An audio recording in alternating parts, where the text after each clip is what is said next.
اعوذ باللہ من الشیطان الرجیم بسم اللہ الرحمن الرحیم اللہم صلی علی سیدنا محمد وعلی آل سیدنا محمد مبارک وسلم۔ اچھا جی، ہم بات کر رہے تھے کہ نبی پاک صلی اللہ علیہ وآلہ وسلم نے اپنے بعد ہدایت کا راستہ یہ چھوڑا کہ قرآن اور اہل بیت ان کی جب تک اتباع کرو گے تو اس وقت تک تم لوگ گمراہ نہیں ہوگے۔ اور حضرت علی شیر خدا کو آپ نے پہلا لیڈر منتخب فرمایا کہ من کنت مولا فہذا علی مولا۔ تو یہ تھا کہ یہ اہل بیت کو بالکل اپنے دل و جان سے سیاست کیا، دین کے معاملات کیا، ہر طرح سے آپ ان کو ایک ممتاز سمجھیں گے، اور جب تک ان کو یہ حیثیت دیتے رہیں گے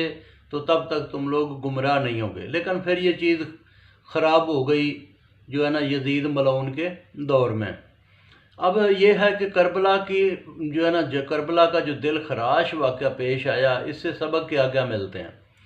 پہلی بات تو یہ ہے کہ دیکھیں کہ کتنی جو ہے نا اہل بیت نے مشقت اٹھائی، کہ فاصلے دیکھیں کہ مدینہ سے مکہ کا فاصلہ تقریباً 450 کلومیٹر، پھر مکہ سے جو ہے نا وہ کربلا کا فاصلہ 1736 کلومیٹر، کچھ جگہوں پہ لکھا ہوا 1786 کلومیٹر۔ جب آپ لوگ جو ہے نا وہ کوفہ کے قریب پہنچے اور ادھر کوفے میں داخل نہیں ہونے دیا گیا تو ادھر سے کربلا کے میدان کی طرف ان کو لایا گیا، تو وہ فاصلہ تقریباً 70 کلومیٹر فاصلہ۔ اب اس کے بعد سے دیکھیں کہ کربلا کا وہ دل خراش واقعہ پیش آیا، اس میں کیا کیا آپ نے دیکھا کہ بہت ساری مسلمانوں کی اور جو ہے نا وہ کفار کی جو جنگیں ہوئیں نا، تو اس میں بھی آپ دیکھیں مثال ہے کہ غزوہ بدر ہے، غزوہ احد ہے، خندق ہے، خیبر ہے۔ کبھی بھی مسلمانوں نے کبھی بھی اس طرح نہیں ہوا کہ کافروں کے کچھ سر کاٹے ہوں، کبھی ان کو نیزوں پہ پھرایا ہو۔ اس طرح سے جو ہے نا یہ نبی پاک صلی اللہ علیہ وآلہ وسلم نے جہاد کا طریقہ کار نہیں بتایا۔ اور انہوں نے تو کیا کیا کہ انہوں نے تو بالکل ایک ظلم کی انتہا کی مثال ہے کہ پانی بند کرنا۔ اس کے بعد جو ہے نا یہ بھی دیکھے کہ جی 7 بچے ہیں، 7 عورتیں ہیں، یہ قافلے کو دیکھ کے ہی سمجھ آتی ہے کہ یہ کسی حکومت بدلی کی طرف نہیں جا رہے، یہ کوئی پر امن لوگ ہیں۔ لیکن یہ ہے کہ جو ہے نا تمام مردوں کو شہید کیا گیا، بھوکے پیاسے شہید کیا گیا۔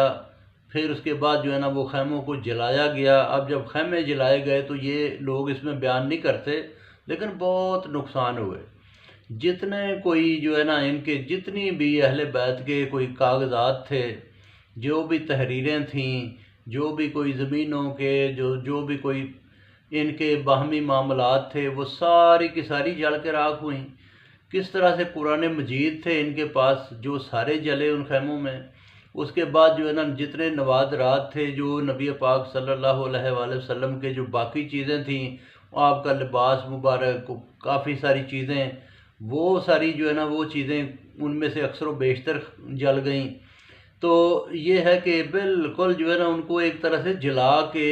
مارنے کی عورتوں کو بھی کوشش کی گئی کہ یہ جو ہے نا جب کسی کو آگ ہی لگا دی جائے تو ظاہری بات ہے کہ پھر جو ہے نا جس کی زندگی ہو تو وہی بچتا ہے۔ تو اتنا برا دل خراش واقعہ پیش آیا۔ پھر آگے دیکھیں کہ یہ کربلا کے میدان سے لے کے تو کوفے کا فاصلہ تقریباً بتایا 70 کلومیٹر، اور پھر ادھر سے آگے دمشق کا یہ شام کا فاصلہ 960 کلومیٹر۔ تو اللہ معاف کرے کہ ایسی جو ہے نا وہ پوزیشن میں اس طرح سے اہل بیت کو کمزور کیا گیا کہ تاکہ جو باقی بچیں یہ پھر بالکل جو ہے نا وہ نام ہی نہ لیں، اور وہ جو ہے نا بس ٹھیک ہے دین کے معاملے میں اگر کسی نے عمل کرنا ہے تو وہ اپنا وہ علیحدہ سے کرتا رہے، اور سیاست بالکل ایک ملوکیت میں تبدیل ہو گئی۔ اور بجائے اس کے تو پھر یہ دیکھیں گمراہ ہو جانا، امت کا جو ہے نا وہ تقسیم ہو جانا، یہ پھر ایک عام بات تھی۔ تو بات یہ ہے کہ اس کے بعد سے جو ہے نا یہ سارا جو ہے نا وہ مسئلے پیش آئے۔ اتنا دل خراش واقعہ کے بعد جو گزرے ہوئے واقعات ہیں، جو اچھے برے، اس میں بھی شکوک و شبہات پیدا کیے گئے، جو آنے والا وقت ہے اس میں بھی شکوک و شبہات پیدا ہوئے۔ تو لیکن یہ ہے کہ کربلا کے واقعہ نے جو ہے نا وہ پھر آگے ایک پورا جو ہے نا وہ ریسرچ کا ایک میدان کھولا کہ یہ قیامت تک آنے والے وقت کے لیے جو مسلمان ہیں، چاہے وہ کسی بھی فقہ کا ہو، کسی بھی فرقے کا ہو، تو لوگ ریسرچ کرتے رہیں گے، دین کے اوپر غور و فکر کرتے رہیں گے، دین کو بالکل وہ اسٹڈی کرتے رہیں گے، سمجھیں گے اور اس کے اوپر وہ محنت کرتے رہیں گے۔ اسی لیے جو ہے نا یہ امام حسین علیہ السلام اور ان کے ساتھیوں کی قربانی کی وجہ سے یہ دین قیامت تک جو ہے نا زندہ و تابندہ ہو گیا کہ اب جو ہے نا اس وقت سے ابھی لوگ بہتر سمجھتے ہیں، گوگل پہ دیکھتے ہیں، ریسرچ کرتے ہیں، ہر چیز کو بہتر طریقے سے ابھی لوگ سمجھتے ہیں۔ تو بہت شکریہ جی، باقی پھر سنائیں گے۔